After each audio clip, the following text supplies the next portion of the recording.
નમસ્કાર સાથી મિત્રો, હું વિજય બારૈયા. ડીએન કેમ્પસની કસ્તુરબા હોસ્ટેલની જે એક વર્ષમાં બનેલી બે ઘટના બાબતનો જે વિવાદ ચાલી રહ્યો છે, તો આ તકે હું સર્વે સમાજ અને સર્વે સમાજના સંગઠનો અને ખાસ ક્ષત્રિય કોળી સમાજના સંગઠનો જે ગુજરાતભરમાં દેખાવો, પ્રદર્શન અને આવેદન આપી રહ્યા છે, તો આપ સૌનો તહે દિલથી આભાર માની રહ્યો છું અને સમાજ વતી પણ સર્વનો ખૂબ આભાર વ્યક્ત કરું છું. હવે મારે વાત મૂકવી છે આ સંસ્થાની થોડી બીજી, કે અમે મળ્યા મોટા મોટા નેતાઓને આ બાબતે મળ્યા બાદ અમે ત્યાંથી એસપી સાહેબને રીંગો થઈને થયું, તો આ ઘટનાના 7-8 દિવસ બાદ પોલીસને ના છૂટકે એક પ્રેસ નોટ ગઈકાલ સાંજે રિલીઝ કરવી પડી છે. જે પ્રેસ નોટ તમે સૌ વાંચીએ છે અને વાંચજો પણ ખાસ. તો આપણી આ લડત છે ક્યાંય અટકી નથી, લડત ચાલુ છે, હજુ લડવાનું છે. આપણી માંગ પહેલા દિવસથી જે હતી એ સ્પષ્ટ અને ક્લિયર જ છે. આત્મહત્યા હોય તો એનો પુરાવો ગોતો અને આપો કે આત્મહત્યા કયા કારણોસર કરવી પડી, કેમ મજબૂર થઈ, અમારે એ પણ જોઈએ. અને આત્મહત્યાથી હત્યા થઈ તો હત્યા કેમ થઈ એ પણ અમારે કારણો જોઈએ. અને પોલીસ પર અમને બિલકુલ ભરોસો નથી, એ અમે પહેલા દિવસથી કહીએ છીએ. અમને આમાં નિષ્પક્ષ એજન્સી જોઈએ, રિટાયર જજ, સીબીઆઈ અથવા તો એસઆઈટીની રચના જોઈએ, એવી અમારી માંગણી આખા ગુજરાતમાં ઉઠેલી છે. આ બાબતમાં આપ સૌ મીડિયા અને સોશિયલ મીડિયાના માધ્યમથી જાણતા હશો. એટલે આ લડાઈ અટકી નથી, આ કન્ટિન્યુ છે, લડવાનું છે, ન્યાય લેવાનો છે. જેમ ક્યાંય પણ આજ દિન સુધી અમે કે અમારી ટીમ પીછેહટ નથી કરી, તો આ મુદ્દે ક્યાંય થવાના નથી. હવે મારે વાત મૂકી છે અમુક મીડિયાના મિત્રોની, કે આણંદમાં આમ છે ને પરસોત્તમભાઈ ને હીરાભાઈ એક ભાઈ બોલે છે ને એ બધી જે મીડિયા વારંવાર ચગાઈ રહ્યું છે. તો મારે આ મીડિયાના મિત્રોને ખાલી એટલું જ કહેવું છે કે આપ મીડિયાનું કામ કરી રહ્યા છો, સારું કામ કરી રહ્યા છો, ઘટનાને ઉજાગર કરવાની વાત છે, પણ મારે તમને તમે મુદ્દો ડાયવર્ટ કરવાનો અને એક અહીંના ઓલા વ્યક્તિના વિડીયોના માધ્યમથી તમે મુદ્દા ડાયવર્ટ કરવાની કહાની બનાવી રહ્યા છો. તમે એ આખા વિડીયોની બનાવી તમે એક લીટી આણંદની બોલો છો અને પાછળ 25 લીટી તમે ખાલી ભાવનગરના ને એ બાજુના રાજકારણની કહાની લાઈન મૂકો છો, તો આ એ યોગ્ય નથી. તમે આણંદની વાત મૂકવા માંગતા હોય તો આણંદની જ મૂકો. તમે જે બતાવવા માંગો છો એવું નથી. અહીંયા લોકો કેપેબલ છે, સમજદાર છે, ભણેલા છે, હોશિયાર છે અને બધું જ છે. ક્યાંય બીજેથી આવીને કોઈ ન્યાય અપાઈ જવાનું છે એવું નથી, કોઈ જજ નથી કે ઓર્ડર કરી દેવાનું છે, કે કોઈ ગુજરાતના ડીઆઈજી નથી તપાસ કરાવી દેવાનું છે, કોઈ મુખ્યમંત્રી નથી.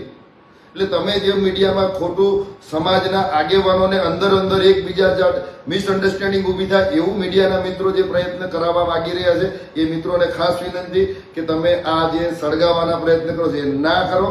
દીકરીની ઘટના છે, સર્વે સમાજને અપીલ છે, તો તમે એ બાબતે દીકરીના મુદ્દાને એ કરો. તમે એમાં બીજું રાજકારણ અડાડી ખોટો આ મુદ્દાને ડાયવર્ટ કરવાનો પ્રયત્ન મહેરબાની કરીને ના કરશો. એવું બે હાથ જોડીને તમને વિનંતી કરું છું કે મુદ્દો દીકરીનો છે તેને ડાયવર્ટ ના જ કરશો. હવે અમે ઘણા ધારાસભ્યોને વાત કરી, અહીં સ્થાનિક ધારાસભ્યમાં પક્ષમાં રહેલા લોકો એમના ધારાસભ્યને વાત કરી. આણંદ જિલ્લાના 7 ધારાસભ્ય દુઃખ સાથે ગોવિંદભાઈ આપણી વચ્ચે નથી રહ્યા, પ્રભુ એમના આત્માને શાંતિ આપે. વધેલા 6 ધારાસભ્ય છે, એક પણ ધારાસભ્ય આ બાબતે આજ સુધી બોલ્યો નથી, ભાજપના હોય કોંગ્રેસના હોય.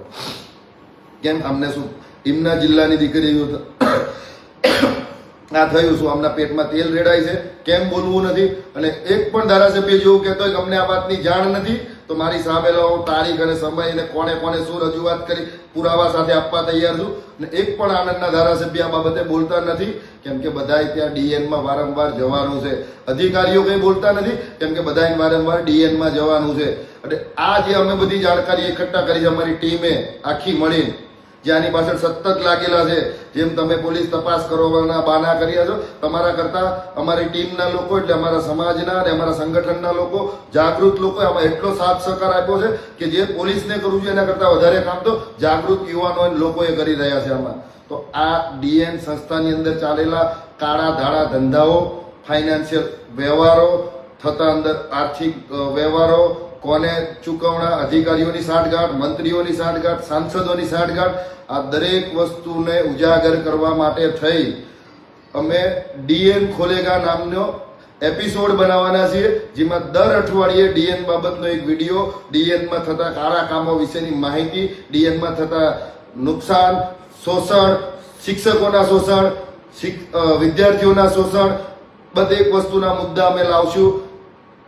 ભણાવવામાં ન્યાય આપવો, અન્યાય કરવો, ભણાવવામાં દીકરીઓનું બધી જ વસ્તુના મુદ્દા ખોલી આપ પ્રજા સમક્ષ મૂકશું.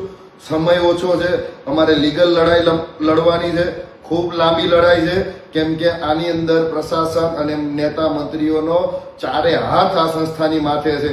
આ સંસ્થાના કેડી જે મંત્રી છે એમના સીધા મંત્રીઓ, કલેક્ટરો, આવા મોટા મોટા અધિકારીઓ સાથે અને પોલીસ તો એમના ખીચામાં રખડે છે. એવું અમે જાણ્યું છે ને એવું અમને ફીલ થયેલું છે, અમને દેખાયું છે, એના અમારી પાસે પુરાવા છે. એટલે અમે જે તે સમયે આ કેડી સાહેબના કોલ ડેટાથી CDR ડિમાન્ડ પણ કરાવવાના છીએ. કોના સંપર્કમાં છે, શું છે, જે અધિકારીઓ આમાં ઇન્વોલ્વ છે, એક પણ અધિકારીઓને નહીં છોડવામાં આવે. કેમ કે તમે તમારા પગારને એક દીકરીના સાથે થયેલા ખોટામાં તમે સાથ આપી રહ્યા છો. તો જે પણ અધિકારીઓ આમાં ઇન્વોલ્વ છે એક પણ ને ચમરબંધી, જેમ 8 પાસ ગૃહમંત્રી કહે ચમરબંધીને છોડવામાં નહીં આવે, એમ અમે પણ કહીએ છીએ એક પણ ને છોડવામાં નહીં આવે. જે આમાં ઇન્વોલ્વ છે દરેકને ખોલશું, જાહેર કરશું અને જેલના સળિયા પાછળ ધકેલીને જંપ લેશું. અને આ દીકરીઓના આત્માને શાંતિ અપાવવાનું કામ અમે અને અમારી ટીમ કરવાના છીએ. અને સમાજના આગેવાનો અને સર્વે સમાજના જે સંગઠનોના આગેવાનો અમારી સાથે છે, સૌ ભેગા મળીને કરવાના છીએ. એટલે DNના સંસ્થાપકો જે તમારી મનમાની કરી રહ્યા છો, તમે તમારા મગજમાં જે રઈ ભરાણી છે, એ જો આ સંગઠનને આ લોકો જો દૂર ના કરે આ વખતે, વર્ષોથી તમારી રાજકીય દબાણમાં લોકો જે દબાઈને રહ્યા છે ને, એ હવે નહીં રહે આણંદની જનતા કે આણંદ જિલ્લાના લોકો.